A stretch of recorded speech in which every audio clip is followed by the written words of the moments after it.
This afternoon we have three presenters. The theme Sport for Development, exploring the global and local features. And our first presenter on that theme is here, and the topic is the evaluating sport for development. Thank you very much. First of all, can everybody hear me at the back? Just checking whether my knees are out. Can you hear me at the back? Okay. Okay.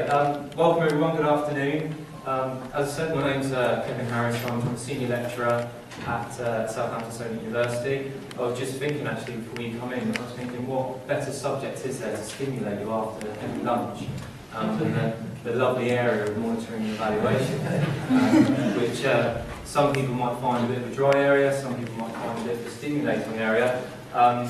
This is my very first time presenting at Eton, so I was a little bit nervous, and when Ian sent the email around last week saying it's going to be streamed live across the world, it scared me even more. So I'll do my best not to get too nerdy. But on a serious level, I'm hoping the way that I've pitched the presentation today is suitable for you, given that I've never presented this before, didn't quite know 100% what to expect. But nevertheless, what I'm going to be talking about today, monitoring and evaluation, is very much within the UK. It's in England, it's in Southampton, down south, and it's with students at a higher education institution. And I'm hoping that you can find it useful and transferable perhaps into the context where you guys are coming from. So, the key objectives for me today to talk to you about is to report to you the empirical findings of my research, which is connected with a PhD. So I've just done the very first phase of research, data collection. I've been spending the summer, which I'd love to say has been a fantastic summer because it's been spent in the library for the whole of July, writing up my research findings and doing my data analysis. And what this is particularly referring to is a monitoring and evaluation framework that I have tried to build and test with my students at Southampton University. So I don't like to use the word test on, I'd like to use the word with, because this is very much about a collaborative piece of work with my students. Part of my PhD, the key sort of the novelty of it would be what approaches to monitoring and evaluation might work best for practitioners working in sport for social change or working in sport for development. So again, we've been seeing interchangeability of terms of sport for development today. I'm just going to refer to that as sport for development. And on very much a simplistic level, if there's anything that you could take away from today, would be that there is a fantastic scope out there for utilising higher education as a resource for sport for development. That's particularly one of the conclusions I'd like to make, because students are a massive part of the courses that we run now, particularly in the United Kingdom, employability, etc., which I understand that Simon Shibby is going to be talking about tomorrow. There's strong resonance with much of what I've been talking about here today, with those sorts of things.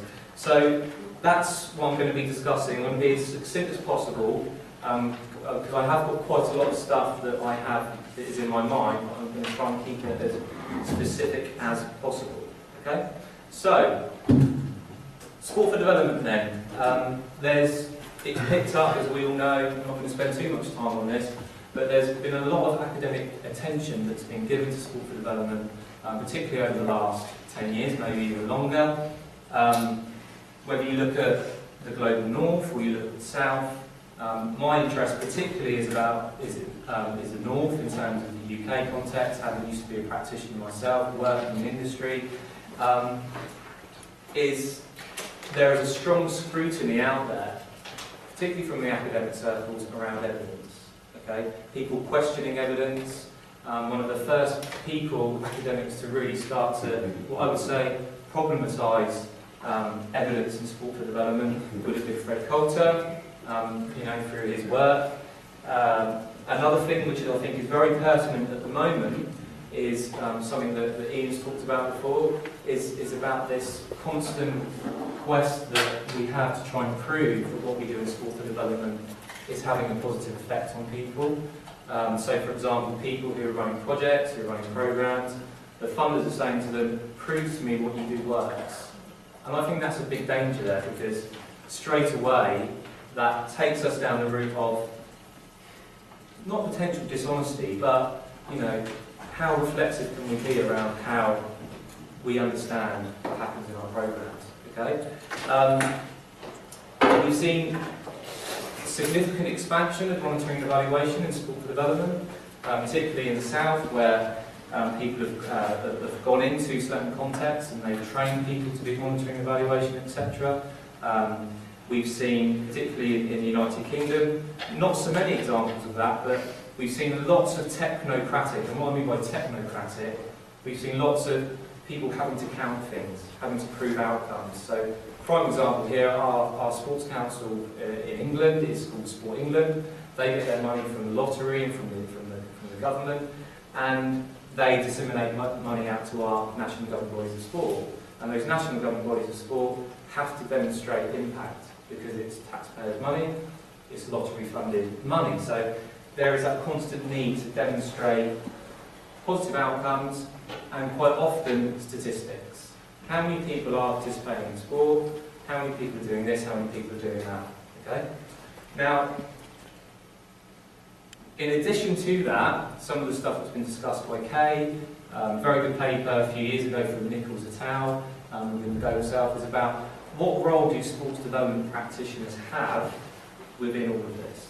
What role do they have in terms of creating evidence, understanding how their programs work, and what power do they have surrounding all of this? So, some of the answers, or potential ways to address some of these issues, is firstly, I strongly believe, part of my philosophical underpinnings, that we need to try to move away from this proof of impact to more of an understanding of impact.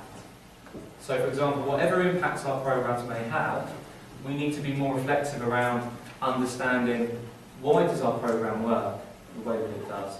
Why has it had a positive outcome for these types of people that we're working with? Why has it had a negative outcome for these types of people that we're working with?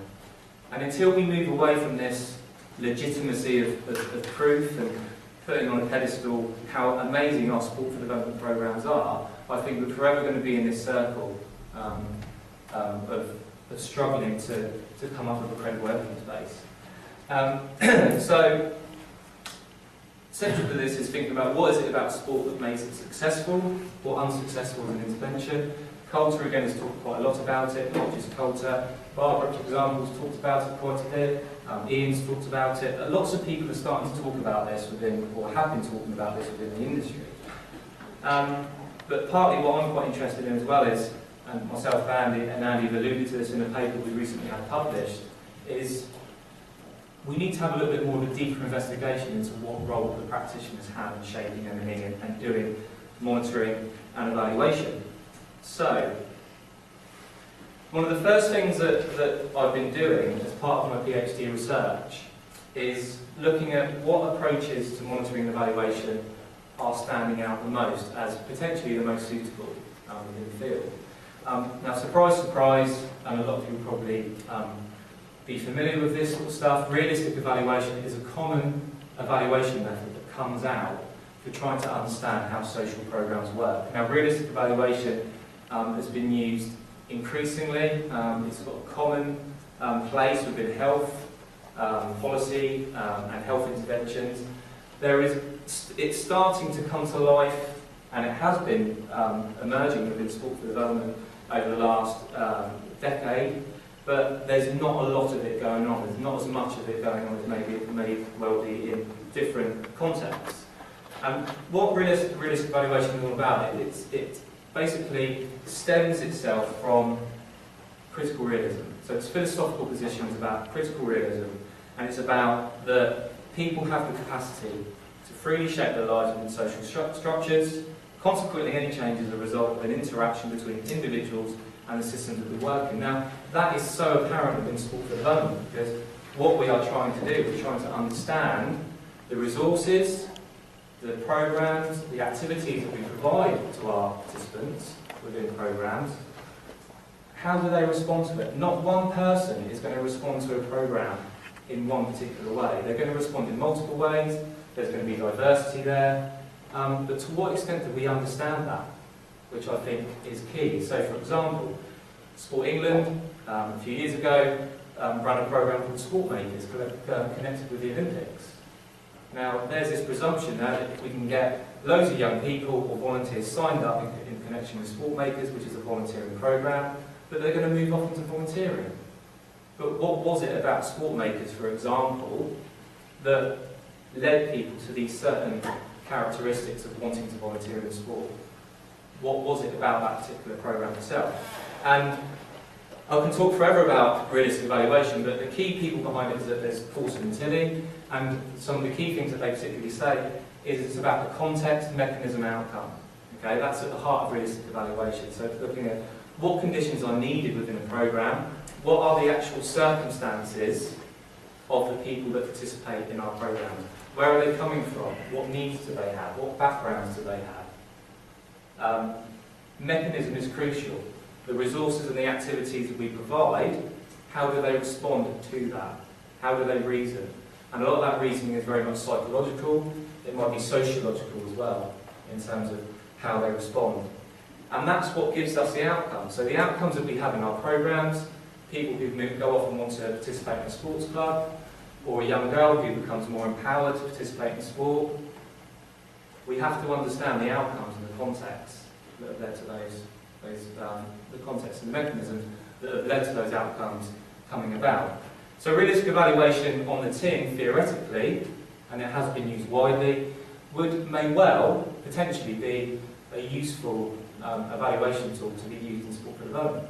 However, as what I found, and perhaps I'll put the question out to you, I'll be happily corrected on it, how many people do you know, practitioners, are using this type of evaluation methodology?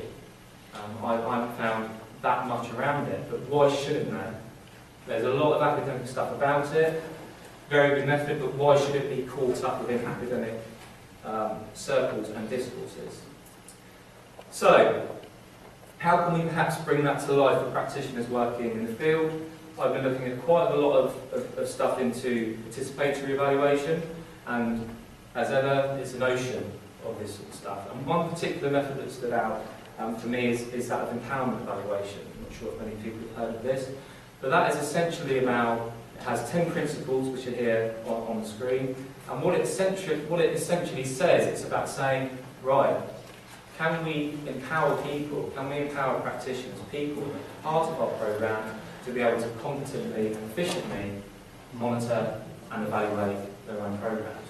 Now straight away you might be thinking, well, empowerment is something that comes from within. Straight away when you throw a trainer or an empowerment evaluator to come in and build capacity with people, that starts to affect the power dynamics, and that's a constant debate that we have. But some of the literature that's out there, particularly from Fetterman, would suggest that this is a potential way that we can start to train people to be able to monitor and evaluate programs more effectively.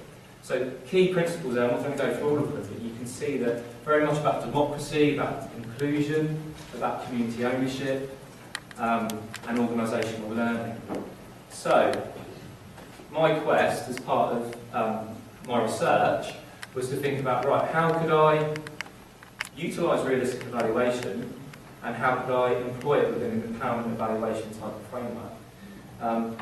And before I go on and talk about the framework that I've produced, I just wanted to talk to you about my case study, because you might be thinking, what case study is you actually talking about here? So, for the last 4 years that I've been at Southampton University, we have pioneered a coaching innovation programme embedded in the curriculum, and it involves our students going out into the community, researching the needs of the community, and coming up with a programme, an intervention, that addresses a social need through sport.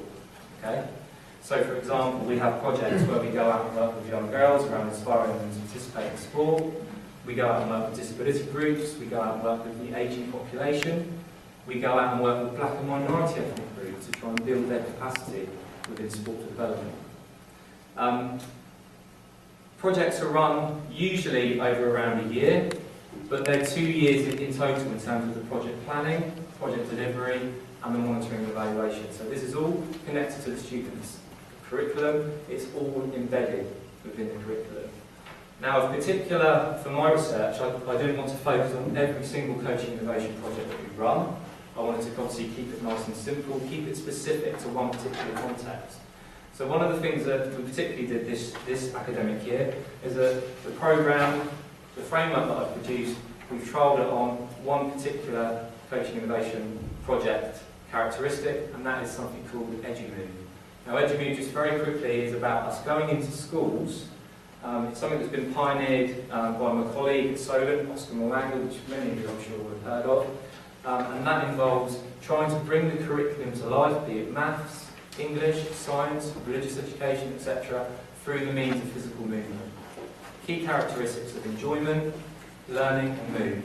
The main theory behind it being that if young people can be actively learning in class, or can be active in class within the curriculum, it may well enhance their learning. Okay? So that's a particular focus that I have been looking at within my research. So I'm not going to go through this model in too much detail, I'm going to talk very quickly about it. So this is the framework. So I'm trying to fuse the realistic evaluation approach, realistic program theory with the participatory types of techniques. Now, it's important for me to highlight that whilst the coaching innovation program is connected to the curriculum, the program itself, the training program that I've been running with the students, is 100% optional. There is no force, there is no coercion from students to be involved in it. It is entirely their choice and it is entirely up to them to be involved in it. And what we do, absolutely crucial, as Paulson and Tully would say, as part of realistic evaluation, is about the first thing you need to do is to develop a sound program theory. So the first thing we do with them is get them to really think about understanding what their program is, what is their broad statement of intention, what are they looking to do, why are they looking to do it, and what do they expect to achieve. For what types of people, the context, the conditions, the environment, how and why do they expect their program to work, and what outcomes do they expect their program to bring about. And that is mobilised within this model 1, or framework 1, whatever you want to call it. Okay? Now, having done that, having come up with a robust, transparent program theory where the students are very clear, alongside their partners who they work with in the industry, on what they want to do, they're then in position to deliver it. And obviously, whilst they're delivering, this is always subject to change, because as we know, programs aren't stable, they change all the time. But they are in a strong position then to start thinking about monitoring and evaluation, okay? Whether that be formatively or summatively.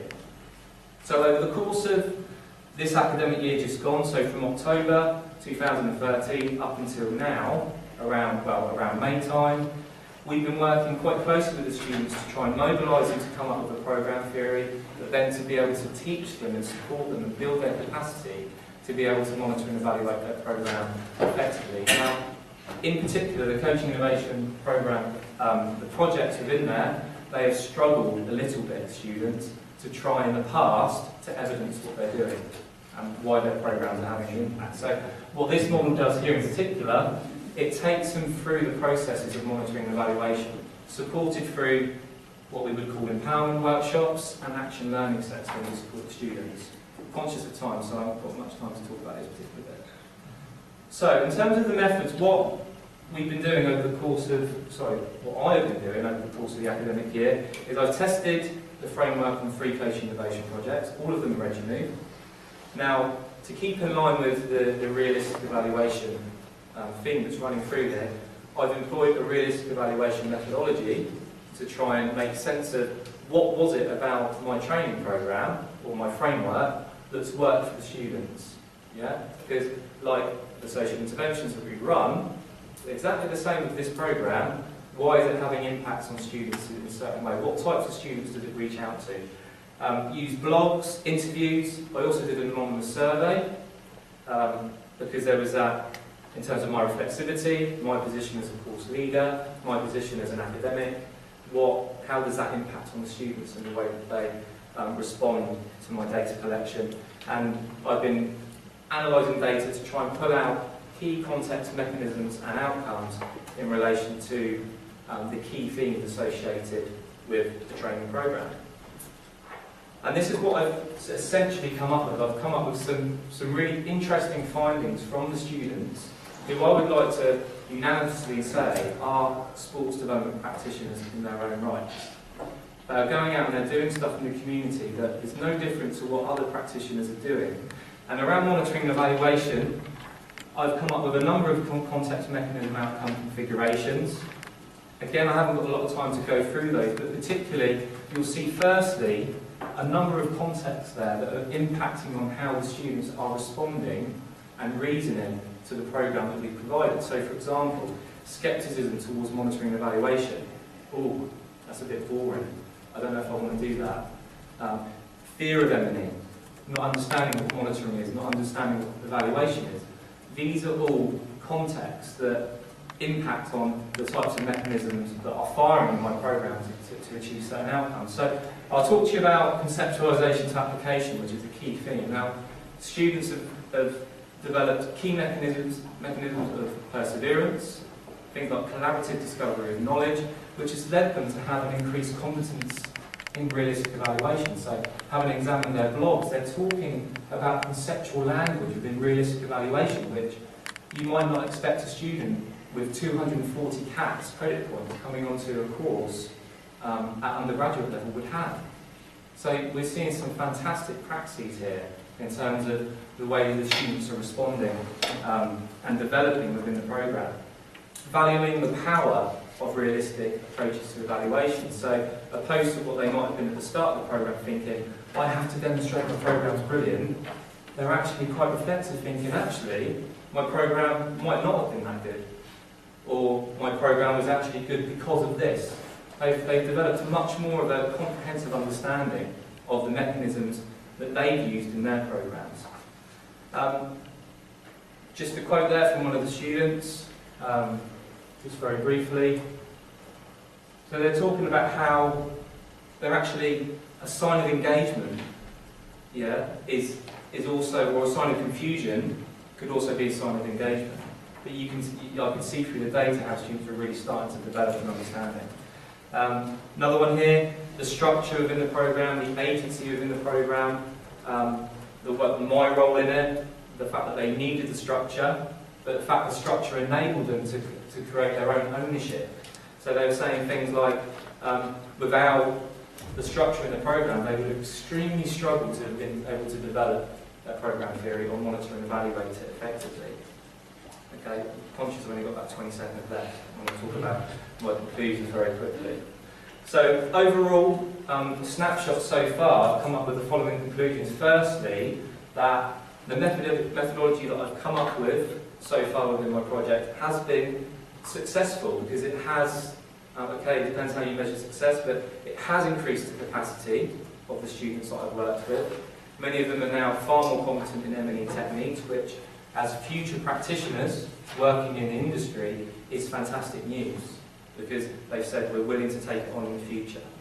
I think realistic evaluation within sport and development for practitioners, this evidence is that actually, yes, for students in particular who are quite inexperienced, if they can use it, why can't practitioners in the field as well? Other key things which are slight issues is the conceptual complexities embroiled within realistic evaluation. Mechanisms, context, outcomes, mid-range theory. I think there's major problems there with the method, not major problems, but there's problems with the way that we communicate it, how maybe we can communicate it. And sort of finally, is about how if we are going to train practitioners how to do monitoring and evaluation, or train them with us, to come up with approaches, we need to be as laid back as possible. They need to feel in control of the process so that they can feel that they can go and run with it, rather than feel that we are over their shoulders the whole time, telling them what to do. So finally, sorry to breeze through that slide, the next steps of my research, which is taking it to the contribution to knowledge level, is to look at refining the model, because it's not perfect, it needs to be improved. I've got some good data behind me to support what I've done so far. So the key thing for me now is to refine the model and now to roll it out on another group of students, but particularly try and involve more of the external stakeholders who have been involved, but actually try to embed them more within what we are doing. And also look at where I've only worked on with coaching innovation projects that are EduMove focused, looking at working with SIPs that are working with ageing populations, schools, working with disability groups, etc., to try and diversify to see how it works. So, yeah, sorry I've run out of time. Apologies.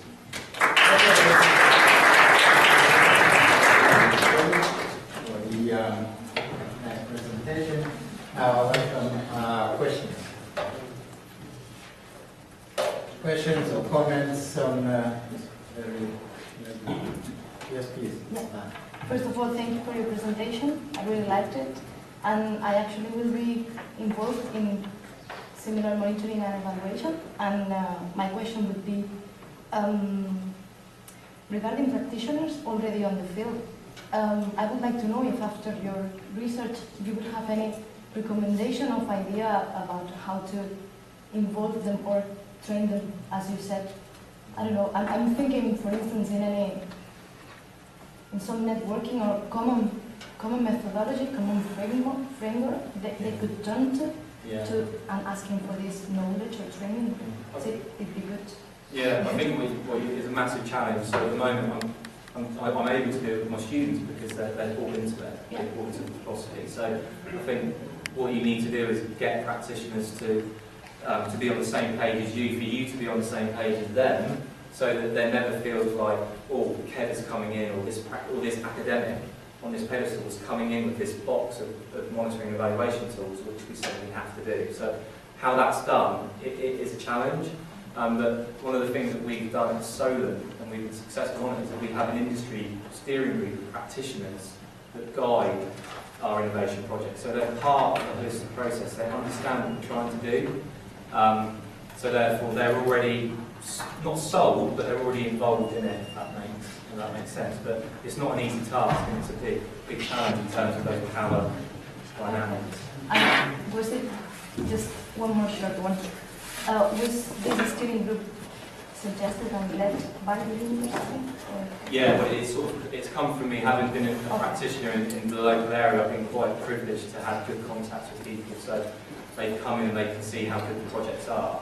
So that could be something to replicate. Absolutely, yeah. I mean, again, one of the conclusions is let's look at higher education as a resource. Okay. Thank you. Okay, some more questions? Just a couple of comments really. And one is that it's really nice that you use EduMove, which I know is come from EduSport, and that's come from Zambia. So with our guests in from that side, that we always often talk in these things, don't we, global north, global south, but in sport for development, it's really clear where it came from. And it came from our partners in the south, and actually I think, just a reflection from me, it's good to hear that model, context specific in Southampton and Solent, is being used, so I think should be applauded for that. And the second is that in our day-to-day jobs, answering that question, what works for who, how and why, is key. And big institutional funders now, I think this will be of interest. So Comic Relief, as example, their classic line is, so what? Yeah. I can come with my outcome and my programme, and they ask me, so what? And I think this sort of framework begins to open the space to feel like even you're not just reporting. So it's more of it's obviously room for it to grow. Yeah, it's really interesting. Okay, one more question. Yes, yeah, I build on another point and a big question. I think endorse what my friends here have said. I guess a positive aspect of what you've spoken about, Kev. I think I'm going to make two assumptions and then I'm going to ask you a question. One is that the students are in an environment where they are freer to fail. Not fail their academic work, but freer to fail in terms of gaining success in their programs. And also they have a fantastic resource in yourself dedicated, not dedicated, but to their supporting them on an ongoing basis. Now those two things aren't, as a context, aren't necessarily always there as a context when people go out into industry. And I'm just going to, maybe that's a comment, but how can you see that then transferring, and how do you see maybe kind of trying to build a context in industry that would be supportive of that method? I think that's a perfectly valid comment. It's so true. It's constantly in my mind, particularly within other contexts, which is why I chose a realistic evaluation method to test my model. It made sense to do that given the context. Now, there'll be different contexts for other practitioners out there, and it'll be more challenging completely. But again, I think it's about, like you say, they've got more room to fail. A lot of these projects are organically growing themselves. There's no real funding tied to it. Whereas take that out into a real world, this is real world, take it out to a funded program where if someone's not hitting their targets and that's it, the pressures are even higher. But that doesn't necessarily mean it can't be done. If, like you say, with comic relief, for example, the funder is a little bit more philosophically open to the fact that, right, let's give these programs a go. If it doesn't achieve all of these performance indicators that we're setting out to do, that's not the end of the world. The key thing is, can we gain an understanding of what is working for who, and how are they reasoning and responding to these sorts of resources that we're providing. That's not the whole answer, but I think that's partly one of the first things, which again is about, let's try and move away from proof all the time to actually understanding and learning. I don't know if that answers your question. Okay, ladies and gentlemen, time is not with us, so let's start for...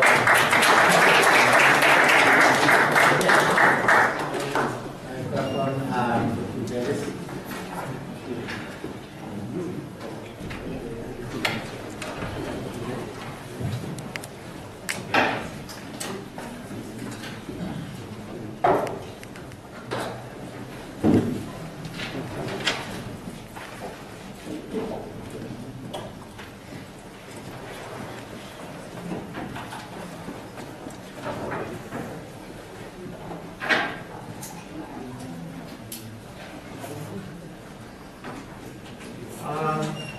Good afternoon, everyone.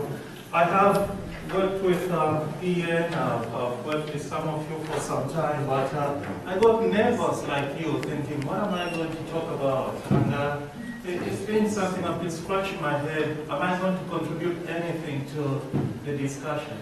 What I'm thinking of is, I think something that Claire mentioned about Zambia. I'm originally from Zambia. I work at York Central University.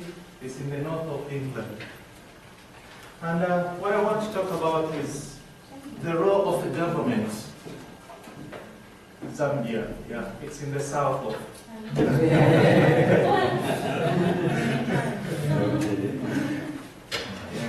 I work as a senior lecturer at York Central University. It's a longest place I've worked, so I feel proud that I've worked in a place for a long time. I quickly grow itchy feet and move on. So my time starts now.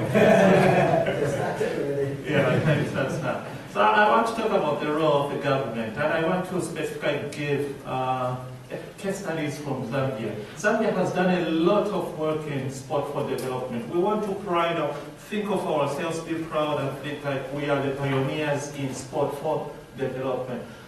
But much of that work has been done by Ngos. When you came in here, you talked about Zimbabwe. Because in that Sports for All, there was that link between the government and NORAD. But later on, it's NGOs that picked on. And the research that we have done in Africa, that was funded by my university, Ian and a group of us went to Zambia, and we did some data collection there, and we focused again on non-governmental organizations. But in this presentation, I want to look at the role of the government.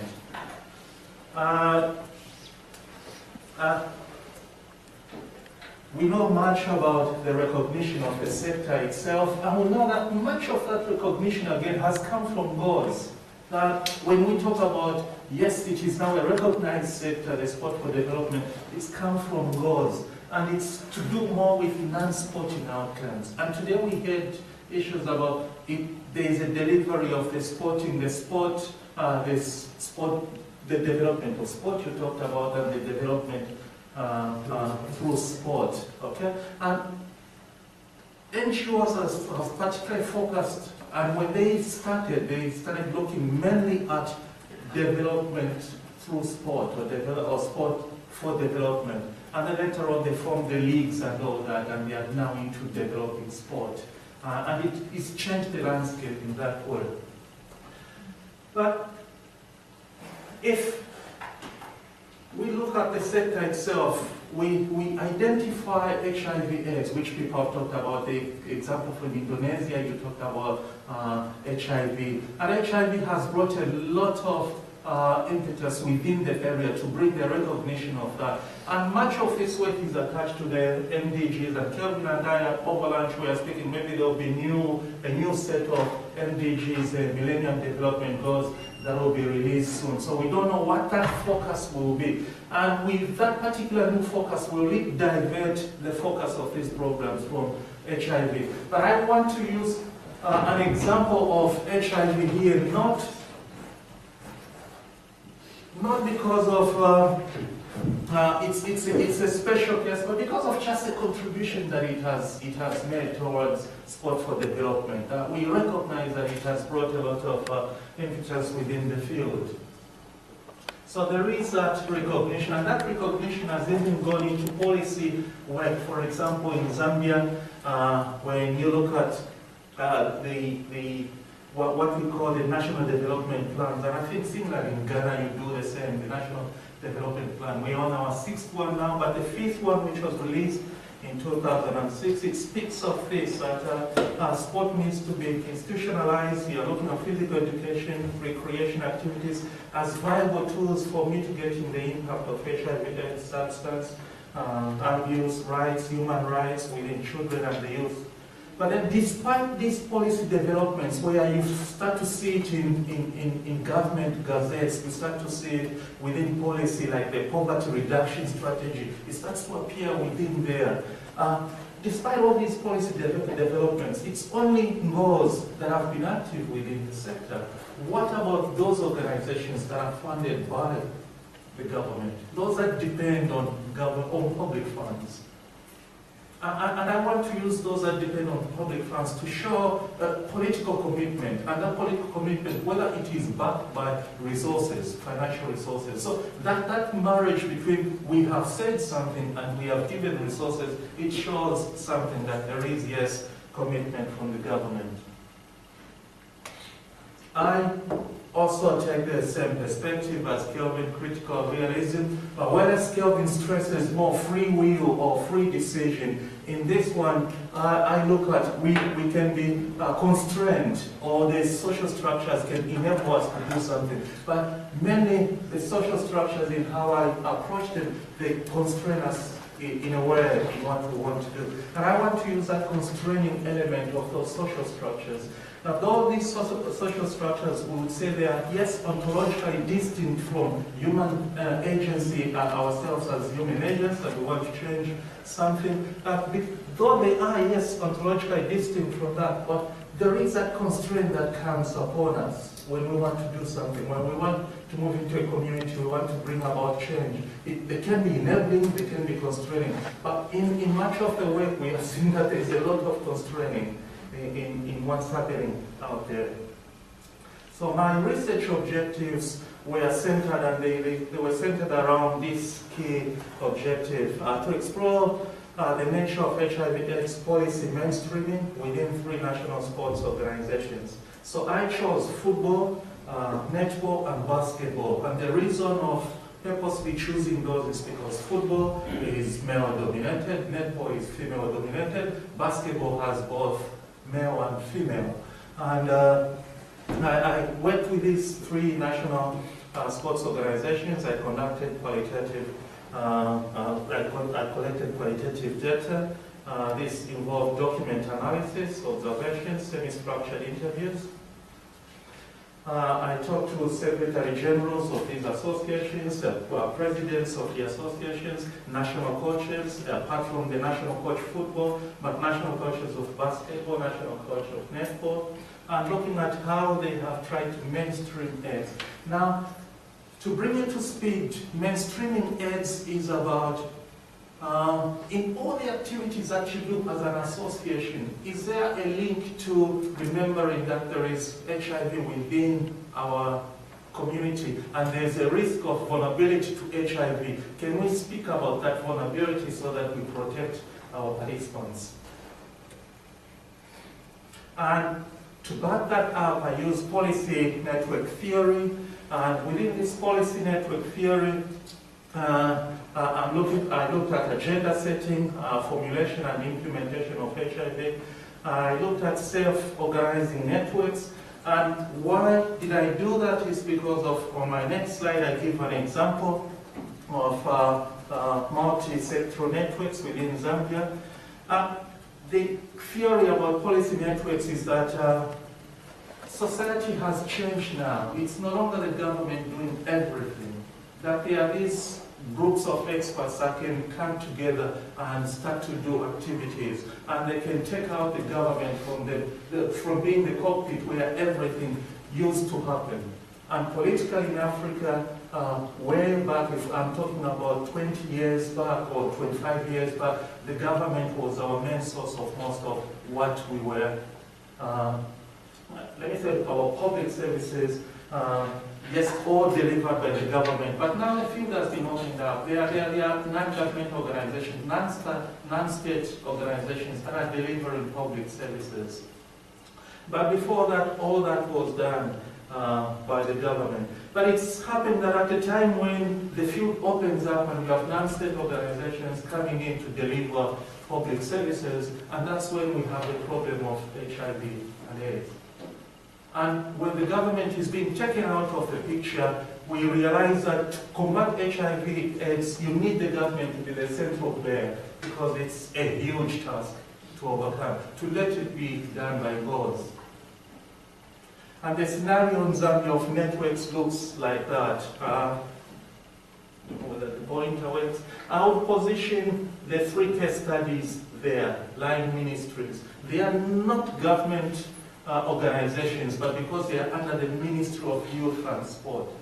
Because the National Sports Council belongs to the Ministry of Youth and Sport. Because the Ministry of Sport belongs there. And so that's a picture of a diagram of the Ministry of Sport, Youth and Child Development. And it's got 3 departments there. It's got the Department of Child Development, Department of Youth Affairs, Department of Sport Development. And with the problem of AIDS, it's attacked the household. And in reacting to that, government has worked closely with the 2 departments. And it comes back to your discussion when you discussed about Zimbabwe and the notion of sport, the value of sport. Is sport valued within our communities? Or is sport considered as play? Is it leisure time? Is it a serious tool? And we have convinced ourselves within Sport for Development that it is a serious tool. It can help people out there. And we could use it as a platform to bring about social change. We have said that. But do our governments recognize that? Do policymakers recognize that? If we've seen it in policy documents, that yes, they do recognize that. But is that followed by resources? Well, maybe it doesn't have those financial resources because of that critical perspective we are looking at, the critical realism of maybe the social structures. Maybe government is failing to put resources because of the way they are at that time. And because this work has grown in sub-Saharan Africa, where most economies were struggling at that time, and it was kind of a way of people going in and starting that work. Governments were struggling. So the role of government then is a little bit neglected, or government was powerless because people went in when governments were struggling. But if governments speak up, would they do more and put more resources into this? So an example is when the National AIDS Council goes to discuss with this ministry. The National AIDS Council goes to the 2 to talk with the 2. 1, because a lot of orphan children. 2, because sexually active. But the same target groups that exist there, they go play sport. But this ministry is sometimes neglected. and doesn't go to those discussions. So the findings from that, well, from my analysis, is that yes, I thought you were showing me. I've never drank water on camera, it's the first time. Thanks very much. And too bad it's captured, I said the most silly thing. Okay. So within all the three, there was lack of visibility in the governance of the problem of AIDS. Visibility in the sense that they were not going in those policy discussions. Now, if I've put a link at the end of my slides, and that link you can look at the full report itself, the research report, once you click on it. It's different for football because football had resources. But for the other two, it was totally different. They would not be invited in that because they are weak. They were weak in a way in terms of power. They didn't have the power of resources. Football had power, and that power came from FIFA money, and it came from abroad. Okay? So there's a lack of sport-specific comprehensive HIV strategy within those departments. And in mainstreaming HIV/AIDS, they ask each department to write their own in-house program to say this is how we are going to combat the disease, or this is going to be our contribution towards combating the disease. And football did not have that strategy, netball did not have. Netball had mentioned something, and in my report, in the thesis, I talk more about netball had mentioned that because of the links with our friends UK Sport and Netball England, working with them. And when in the morning you talked about the influence of policy making and a foreign body coming in and helping you draw up that. Is it that practitioners know the language that will draw funding to them? So Netball had statements within their strategy, but they didn't have action plans to follow up those statements. Meaning they just wrote them there and they would please funders, but they didn't break them down into actions to say this is what we want to achieve in year one, this is what we want to achieve in year two. So it was rhetoric in a way. There's lack of human resources within that level. I missed that one. The fragmentation and unstructured implementation of HIV activities within this area, something that we discovered, and it's something that happens again at this level. With two of the cases here, apart from football, because football had FIFA money, again it's foreign money, I want to repeat that. It was more a top-down approach for them. So football go to schools, work with teachers and deliver their 11 for health, which has an HIV component in it. The FIFA 11 for health is got HIV component in it. But for the other two, netball and basketball, they rely on goals to help them, the sport for development goals. So you have people that depend on government money. They don't have money from government to do that because government has given priorities to areas which they know that to combat AIDS, these are vital areas. So it's a good decision by the government of Zambia to look at the Department of Child Development and the Department of Youth. Very good because they know then maybe we can't use the structures within football to pump in money there. We've got structures already within these key departments. And in a way, I am not against how, with minor resources, how they chose to work with significant departments and ignore this, our department of sport. Now, factors influencing the social structures. It's one, we've talked about the political context before Ian and I in our report. That Zambia moves from a one-party to a multi-party state, and then it opens up non-government organizations coming in. And within that, we have more goals coming in, and the work is taken up by goals doing all that work. We have new economic context, again, which is constraining for government. Government is being told, cut down civil service, reduce your budget. And if government is being told to reduce their budget, no way they will put money into sport. I mean at grassroots level. They might as well take it to the health department and all that. So government in a way was constrained in how they could act within that period, whether they could really show commitment that sport is a viable tool. The social context, the gendered vulnerabilities that were there, the culture, the taboos, the gendered roles of where girls could go and play or girls would not go and play. And somebody in the morning talked about girls have so much to do. And we got an example from one organization in Zambia when we did an interview here in Adaya. This director told us, we want to encourage girls to come to our activities, but we know that we have so much work to do. So what we do, we tell the boys to go and help the girls do the chores so that they free them with time. Whether that works in practical, whether that is being done, but it was a brilliant idea to come to teach the boy that these roles should be shared, the house chores should be shared. Ideological context, one, because when HIV came on the scene, it was more a medical problem. It was done by the Ministry of Health. So there was no way the government would turn to the Ministry of Sport. It was the Ministry of Health. And that context just, and so that context just left it just there with the Ministry of Health. But later on, we realized that no, AIDS attacks, and it's a multi-sectoral approach. Everyone has to be involved. Okay? And by the time we are saying that Ngos are at the forefront, okay? And everyone else should be involved.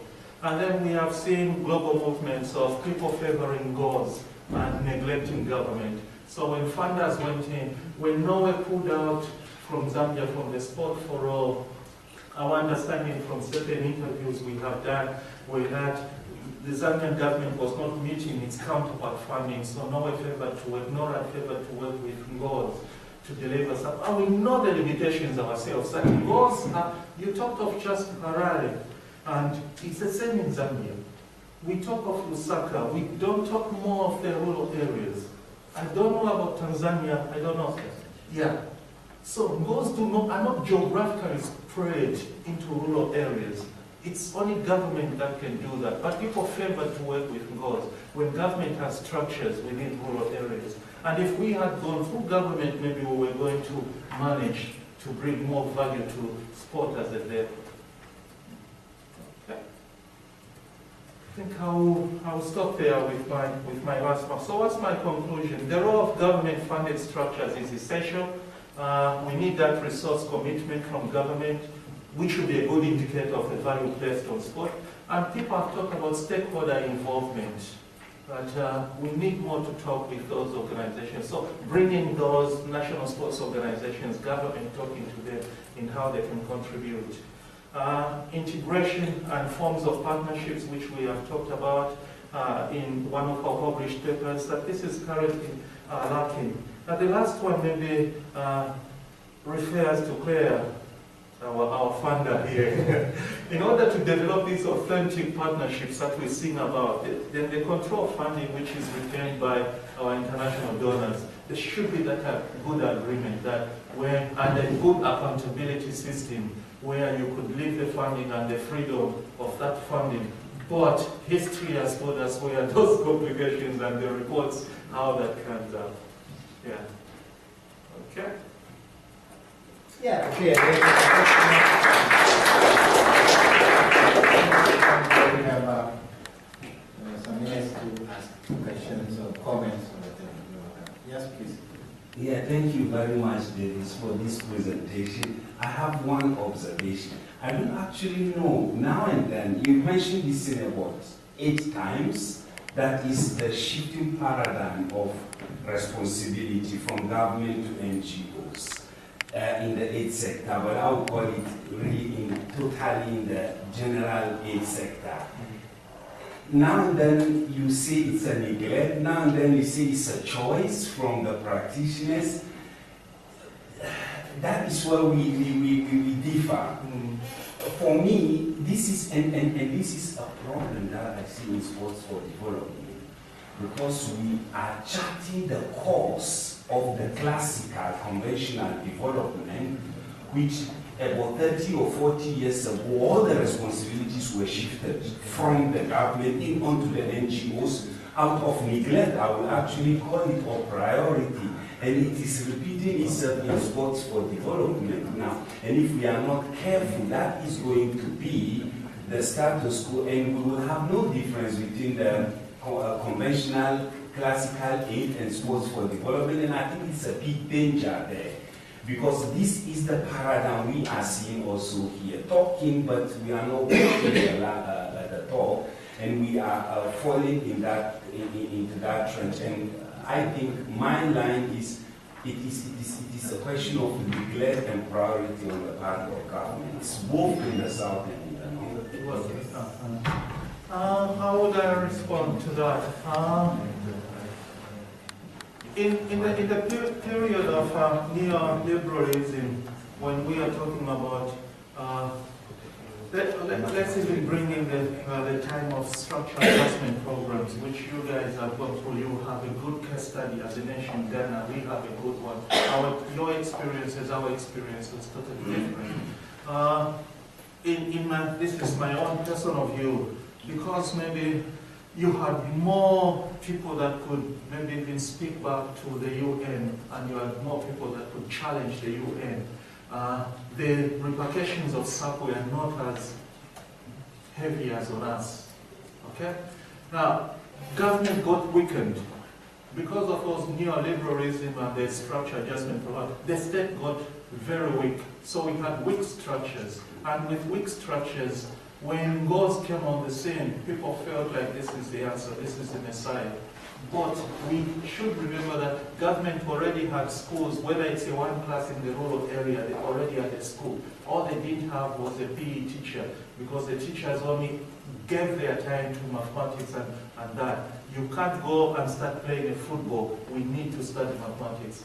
These things even happen in Europe, where people give priority to chemistry, physics, and they neglect physical activity.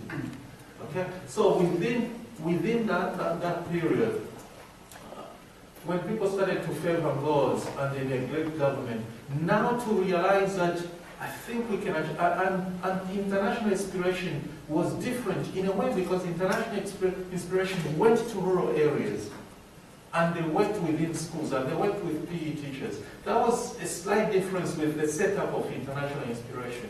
The London 2012 legacy, which went into different countries in the world, and one of them was Zambia.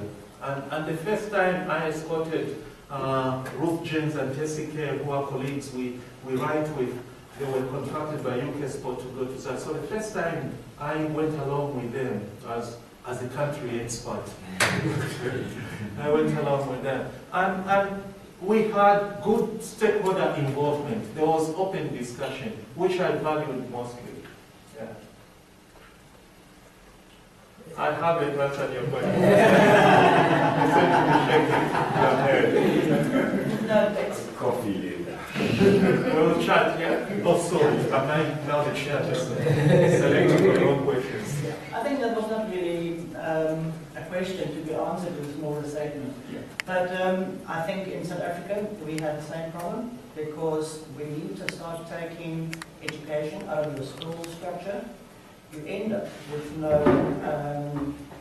trainers, people who can drive these projects, because the kids are not exposed to sport in the first place. So to coordinate it again, to bring it together again at the end is very hard, because you don't have the facilities, you don't have the HR to drive the project. And therefore you have NGOs coming in with people with the know-how to come and do it.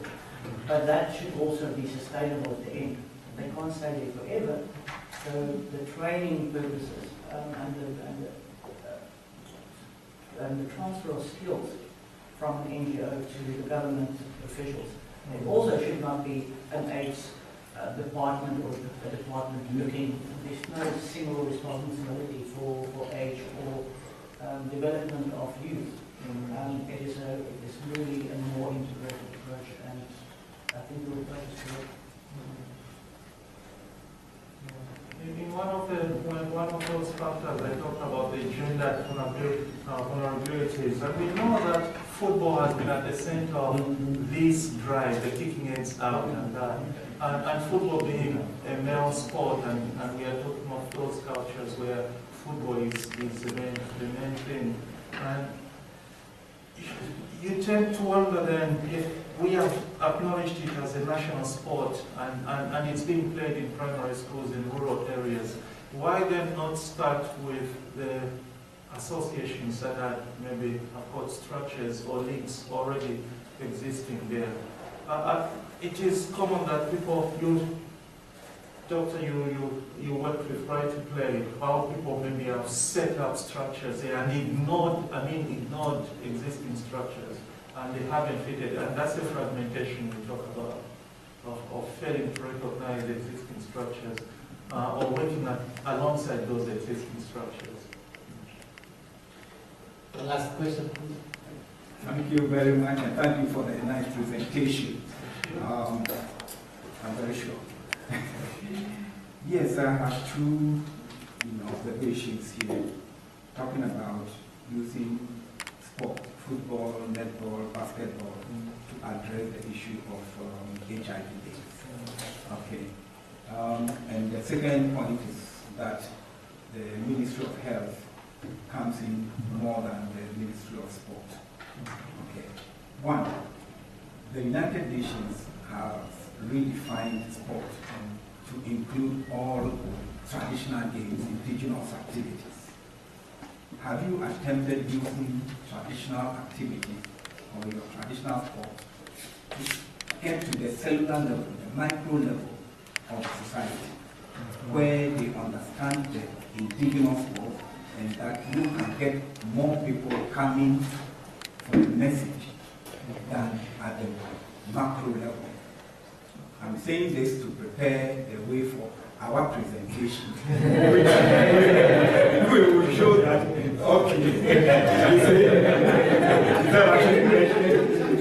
but in short, Ministry of Health deals with the curative aspect of medicine, treatment, while sport is with the preventive.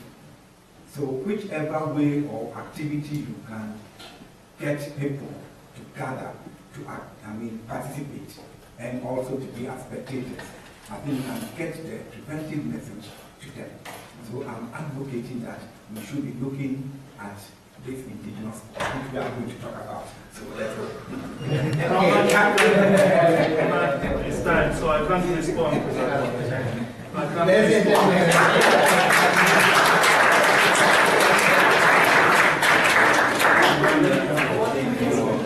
You see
our reflect topic is sport and sustainable development perspective from urban and rural Ghana.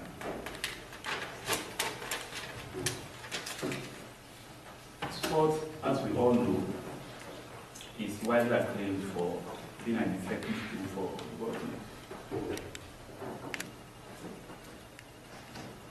We know the amount of attention that was attracted and the amount of support that various agencies have given to sports.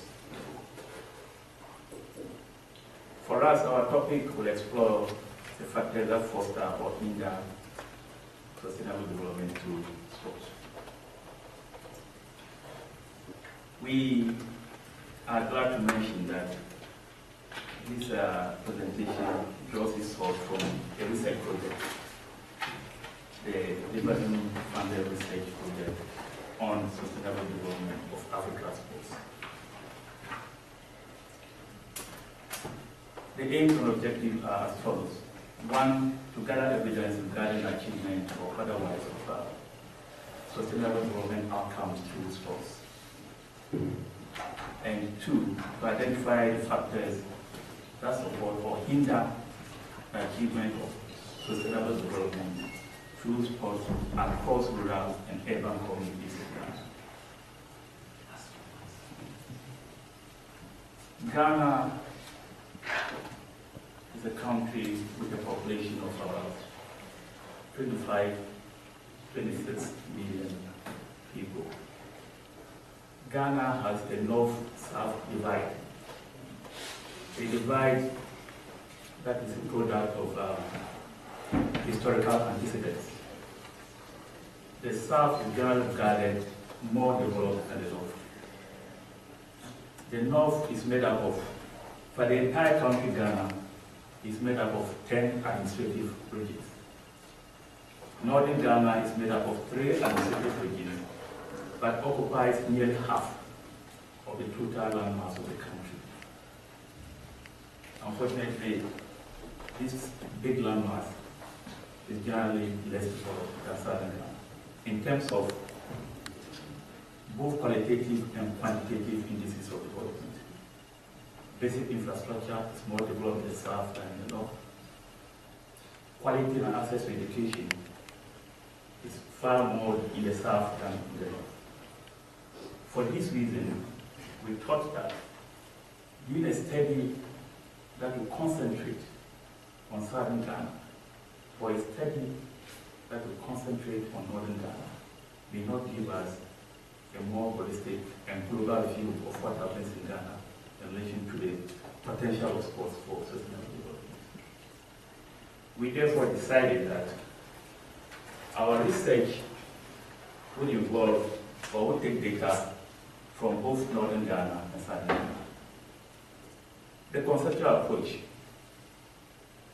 the research was based on Lindsay's work, where he drew and put forth some components and dimensions of sustainable development, namely individual sustainability, community sustainability, organizational sustainability, and institutional sustainability. The methodology. As we mentioned, because of the different development levels between Northern Ghana and Southern Ghana, the methodology was about the same, but the approach to collecting data was different. Or the community entry technique that was used in Southern Ghana was different or is different from the one that was used in Northern Ghana. Generally, however, what we did was in-depth face-to-face interviews and focus group discussions in general. The data collected from Southern Ghana was done by the University of Ghana, and the research team was led by Dr. Emmanuel Ansa. Data collected from Northern Ghana was led by the person doing this presentation now. Now, it is important for me to explain why the differences in terms of the community entry. For Northern Ghana, there are more than 30 major languages and ethnic groups or dialects. Each one area covering a few kilometers will speak one language, will speak a particular language.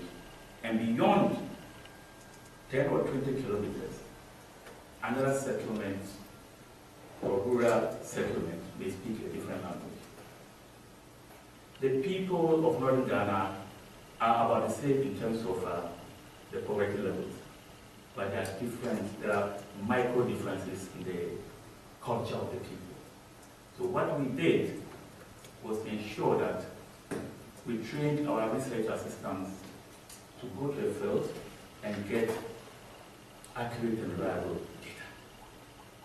So they had to be taken through training, and the training was based on making them look like the people they were going to interview. We spoke to them that none of them should wear what I'm wearing now. Otherwise, if you go to a rural area in Ghana and you are wearing this, you are seen as a politician. The negative and positive things that they think our politicians.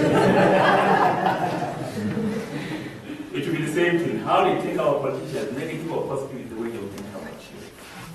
So when you go to the rural community, you try to dress like them. The mannerisms as much as possible should be similar to dress. And the language, you should be able to speak the language that you speak. So our 6 research assistants, together with 3 principal research assistants, including myself, we ensure that wherever we went for data collection, 1 or 2 of us should be able to speak the language of the people and dress like them. We saw the effect. We also noted that in northern Ghana, getting to a rural community to collect data is a bit different from what happens in southern Ghana. In southern Ghana, there are 2 or 3 major languages. You can speak one of them, you go there and you are okay.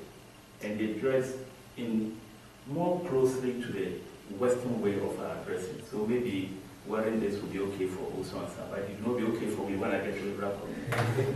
So we had to let them go through this. But apart from that, to get to a rural community in northern Ghana, you need the approval of a chief or a traditional ruler. You don't need the same approval from Accra. You identify a group, you go to them, introduce yourself, they trust you, they believe you, and they talk to you. In northern Ghana, no amount of talking would allow you to get information unless you go through some structures. One of them is the assemblyman concept. In northern Ghana, we have assemblymen and women who perform pseudo-political roles. They represent the local people in the government structure of the country, that's the district assemblies. Now they are recognized by the rural communities. You must see one of them first. If you bypass the assemblyman, you won't get correct data. They will tell you what they think they should tell you, but not what is necessarily correct. After seeing the assemblyman, you need to see a traditional ruler who is not the chief. In other words, the second informant. Then the second informant will tell you to bring cola. You bring the cola, or in lieu of the cola, you ask some small amount of money for the chief to buy cola. Then you talk to the chief. Once the chief gives his blessing, then you are sure the people will tell you everything and anything. And it will be accurate data. So that's why we did in the north. So certainly we had a bigger chain to get to people than what happens in southern Ghana. In general, however, we ended up collecting the qualitative data. After collecting the qualitative data, we transcribed the data and then we started with the analysis. I want to add that reading through the data, 2 themes emerge. That's impact and sustainability. Now the findings. We honestly have not concluded the research. I'll say this is work in progress. I will be able to glean through the data available. And this initial gleaning has brought out clearly some of these issues. Whilst we look at the general picture of what impact sports has on development, we're conscious also about looking at the particular issues that are peculiar to rural Ghana, that's northern Ghana, and to urban Ghana, in this case to Accra. The data in northern Ghana was collected from Tamale District, West Benja District, ENB, and West District. And the data from Accra, or from southern Ghana, was collected from Accra, Dodowa, Koforidua. But the 3, Accra, Dodo, and Koforidua, are about the same, with few kilometers between them. And the 4th was Kumasi, which is a bit far from Accra, but of course also an urban area. Now, as I said, because of the homogeneous nature of the people of southern Ghana, they speak about 1 or 2 major languages. The culture is about the same. The approach was different from northern Ghana, where we had ethno-semantic issues, including the issue of language. So we had to adopt, or we had to narrow the heterophilic gap and then make sure that we are close to the people as much as possible in terms of the way we talk and the way we dress. It was not a problem at all in Southern Ghana. It was very uniform. The difference between the interviewer and interviewee in terms of their mode of dress and their culture was about the same. Now the research teams are here, and then we, as I said, we use the urban, in rural Ghana, we use community leaders, traditional rulers, and the assemblymen. In Accra or in Southern Ghana, the research was done mainly through the use of build program, patrons of the build program. They were the people who led the research team into meeting the communities.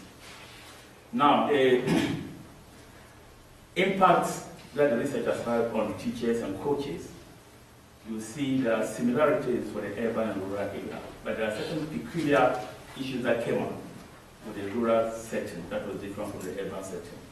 In the case of teachers and coaches, one issue that came up very strongly with rural Ghana, the interviewees, was that they were very happy to involve in sports, but it has exposed them through traveling and has given them the opportunity to get training.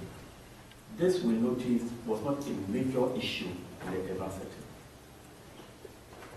We want to attribute it to the fact that in northern Ghana, opportunities for people to go for training are very limited. Government and corporate support for sports is quite limited. And most of these teachers, when they got involved in sports, through the help of non-governmental organizations, such as Right to Play, the Long Youth Home, and the Comfort and Mandela Center programs, they were able to get opportunity to travel. When it comes to impact on the young people, we notice that most of the people interviewed, the young ones interviewed in Southern Ghana, were happy to mention that it gives them self-confidence and leadership skills. And certainly, this has to do with the work done by the BUILD program. For Northern Ghana, they were more interested in what sports have been able to do and can do for them. And the young ones mentioned that sports is an avenue for employment, an avenue for them to gain financially in the future. Indeed, most of them were quick to mention that their involved in sports, the motivation is that they want to become an athletic one day. They want to become Andrew Ayew another time. And some mentioned that they want to become like Babaya. And these are great footballers who emerged from Northern Ghana. And the only way most of them would have gotten to the top was through sports. And the youth of the North, when we interviewed them, were pointing to this point and said sports has already given them the opportunity to get some little money, and they know that when they become professional sportsmen and women, they would gain even more financially. In terms of impact on community, a very important issue that emerged from rural Ghana was that sport brings about peace and unity, and it is very good at controlling, managing, and checking ethnic conflicts. Northern Ghana is very prone to ethnic conflicts, and I think that it is a product of the many different languages and ethnic groups. People speaking different languages, people scrambling for land and claiming portions of the area to be theirs. So this has resulted in a lot of conflicts. So sports in Northern Ghana is used as at now to bring the people together. Sometimes after a conflict, people from one community are not able to go to farm because they fear they'll be attacked by other people. But when the young ones organize sporting activities, sometimes through the support of NGOs, and young people from this village and young people from the other village come together and they play sports, their relatives, their parents, and the elderly ones are able to come together. And evidence has shown clearly that in 3 conflict-prone areas, there is now peace among them, and it is attributed to the work of sports and the work of the young ones. In terms of impact on the organization and the clubs, we noted that the most of the organization and clubs believe that in southern Ghana or in urban Ghana, believe that there has been some realization of their policy initiatives. For southern Ghana, the cry was that they don't have sports facilities, and their involvement in sports has given them some attention from the National Sports Council and non-governmental organizations. But the issue, or the main issue, however, continues to be the issue of sustainability and funding. For the rural community, the suggestion is that the sports activities should move from play to competition, and sports activities can be enhanced only through the provision of infrastructure. It is important to mention that government support and corporate support is lacking in Northern Ghana. If sporting activities are not sponsored by non-governmental organizations and through the contributions of the young ones, they don't play sports at all. In Southern Ghana, sporting activities are supported and funded more by corporate agencies than non-governmental organizations and government put together. So there's this problem to achieve sustainability of sports and then allow sports to promote sustainable development in Northern Ghana. We think that corporate organizations and government will need to do more. We want to mention that judging from what is happening in Northern Ghana, where the people are very enthusiastic about sporting activities, but do not have adequate infrastructure. And indeed, you need certain basic facilities to do some kind of sports, football, volleyball, etc. Because of that, we think that alongside this, as we expect support from government and corporate bodies, we could develop our indigenous sports in Northern Ghana. We will wish at this point to show a just 3 minutes documentary on traditional wrestling in Ghana before we conclude our presentation. Thank you, my big brother. This traditional sport will show how indigenous activity can get to the grassroots. And it draws people from their homes to the playground, which under normal circumstances, you won't see them there going to watch Olympic sport.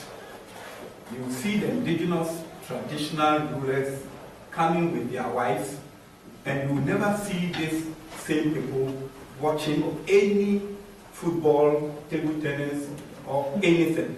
And look at the setting, and this is a 19th century film, so you see that it is really traditional, and it is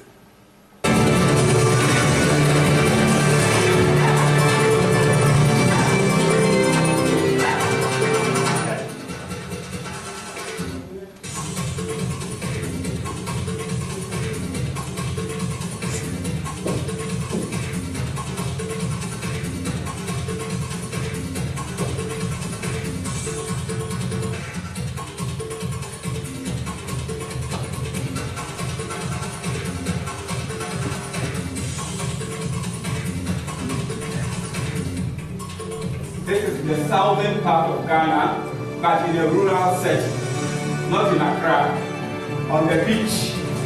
And they are just at the beach. This is the sand at the beach. The whole community is there.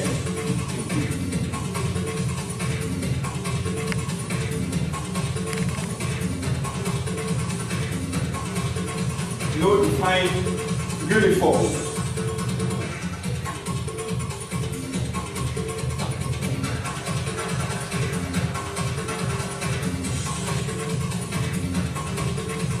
Familiar face.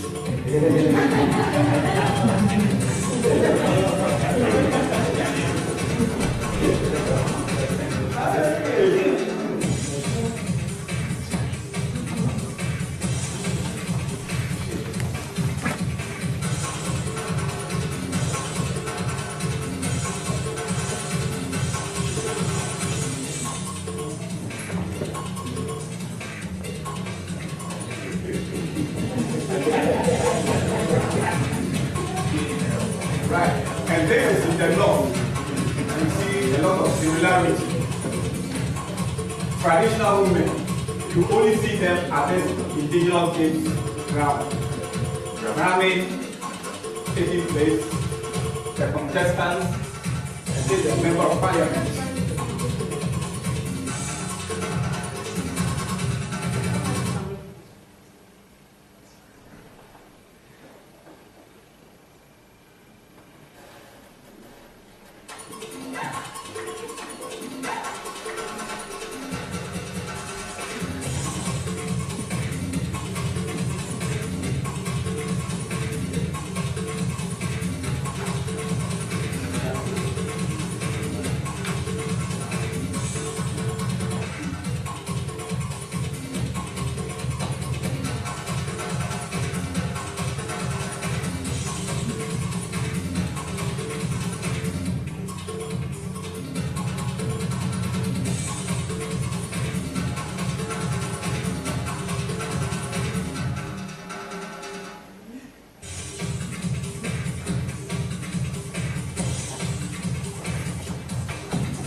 I want to add that when I was a young boy, I did this traditional wrestling. But I didn't like it because it was done according to age, not according to size. And that's what we have seen. There are no weight categories. What happens is that if you are 12 years of age in your community, another boy who's 12 years of age, your brother, your senior brother will say, go and wrestle with him, I will see the champion. I always prayed that when I was 12 years, if you are 12 years, I should be bigger than you. Then we can go into a contest. Even as I now, I prefer to go into a contest with Ian than to go into a wrestling contest. Yeah. This is traditional wrestling in Ghana, an age-old term. Has been there for centuries, and we think that this is just one of the traditional sporting activities we can encourage, especially in Northern Ghana. But the lack of facilities is a major hindrance to sustainable development of sports and sports for development in Northern Ghana. Our conclusion is that sports is an effective tool for development at the individual, community, and national level. And sports, it breaks so many barriers. In fact, the barrier of gender and stereotypes. And it is also very good for social progression. For us to sustain sports and use it as a tool for national and community development is very important for our current national development efforts. And we also believe that it's an opportunity we should not miss. It will be costly. Thank you.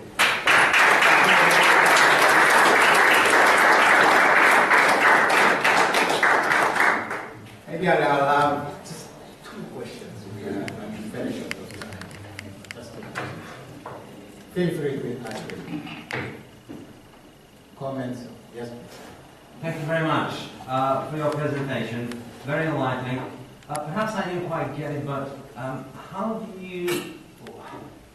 your conceptual framework for sustainability, and particularly the organizational dimension, how does this fit with the traditional structures in Ghana, which obviously based on kinship, on maybe religion, on very different premises that we would normally expect. And when we talk about sustainability from an organizational point of view.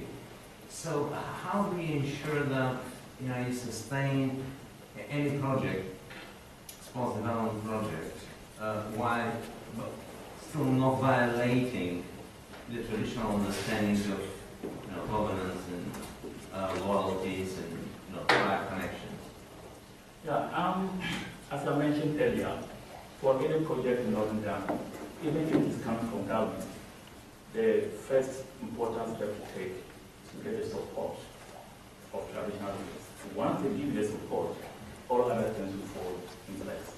Now, with most of these, even the NGOs who are supporting sport development, an example is the Dalong Youth Center in rural Northern Ghana. The project was initiated first by the Ghana Delegation Committee project, and the land was given to them for free by the traditional ruler for the organization. The organization supported the chief and his elders many times to visit Denmark to see how things are done there in terms of development. So once they started using sports for development in Denmark, it was widely accepted. It is one area that gender stereotypes have been broken in Denmark. Because the chief himself said that I went to Denmark and I saw what women can do and are doing. We are no longer going to lock out our young girls in the room and say they shouldn't come out. I don't accept it any longer. So it was able to work. So these are ways of going around. That's why I said the methodology and the community engine techniques is very important. And that's exactly what we are doing for our research. Unfortunately, that's what most of the non-governmental organizations are doing. Gradually, they are coming out with strategies that will not disturb and will not incur the displeasure of the local people. And kinship ties could be kept intact, and yet there will be support given to the organizations involved in sports. One more question, please. Well, if there are no more questions, then